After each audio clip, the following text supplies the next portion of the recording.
Digital marketing లో అనుభవం ఉన్న ఎగ్జిక్యూటివ్స్ కావాలను సంప్రదించవలసిన నెంబర్లు 8688926084. మొత్తం మీద భారత్ కప్పు గెలిచింది, ప్రపంచ కప్పును గెలిచింది, జగజ్జేతగా నిలిచిపోయింది. అంటే చాలా మంది క్రికెట్ అభిమానుల్లో ఉత్కంఠ నెలకొని ఉండే, అంటే దక్షిణాఫ్రికాపై గెలుస్తుందా గెలవదా, ఏమవుతుంది ఏం కథ అని చెప్పేసి ఆగమాగమైపోయి టీవీల మీద కూర్చొని లాస్ట్కి వస్తే అసలు యాక్చువల్గా గెలుస్తుందో గెలవదో, అక్కడ 24 బంతులు ఉన్నాయి, 26 పరుగులు కొట్టాలి, వాళ్ళు కొడతారు అని చెప్పేసి అనుకున్నారు అంతా. కానీ చివరికి మన బౌలర్లు తర్వాత మన ఆటగాళ్ళు మొత్తం కూడా భారత్ను గెలిపించిండ్రు. భారత్ ఇప్పుడు ప్రపంచ కప్పును గెలుచుకున్నది.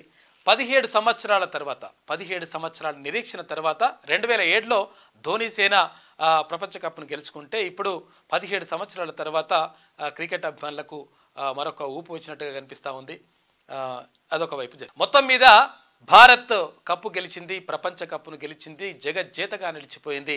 అంటే చాలా మంది క్రికెట్ అభిమానుల్లో ఉత్కంఠ నెలకొని ఉండే, అంటే దక్షిణాఫ్రికాపై గెలుస్తుందా గెలవదా, ఏమవుతుంది ఏం కథ అని చెప్పేసి ఆగమాగమైపోయి టీవీల మీద కూర్చొని లాస్ట్కి వస్తే అసలు యాక్చువల్గా గెలుస్తుందో గెలవదో, అక్కడ 24 బంతులు ఉన్నాయి, 26 పరుగులు కొట్టాలి, వాళ్ళు కొడతారు అని చెప్పేసి అనుకున్నారు అంతా. కానీ చివరికి మన బౌలర్లు తర్వాత మన ఆటగాళ్ళు మొత్తం కూడా భారత్ను గెలిపించిండ్రు.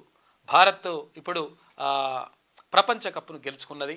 17 సంవత్సరాల తర్వాత, 17 సంవత్సరాల నిరీక్షణ తర్వాత 2007లో ధోని సేన ప్రపంచ కప్పును గెలుచుకుంటే ఇప్పుడు 17 సంవత్సరాల తర్వాత క్రికెట్ అభిమానులకు మరొక ఊపు వచ్చినట్టుగా కనిపిస్తూ ఉంది. అదొక వైపు. డిజిటల్ మార్కెటింగ్ లో అనుభవం ఉన్న ఎగ్జిక్యూటివ్స్ కావాలను సంప్రదించవలసిన నెంబర్లు 8688926084.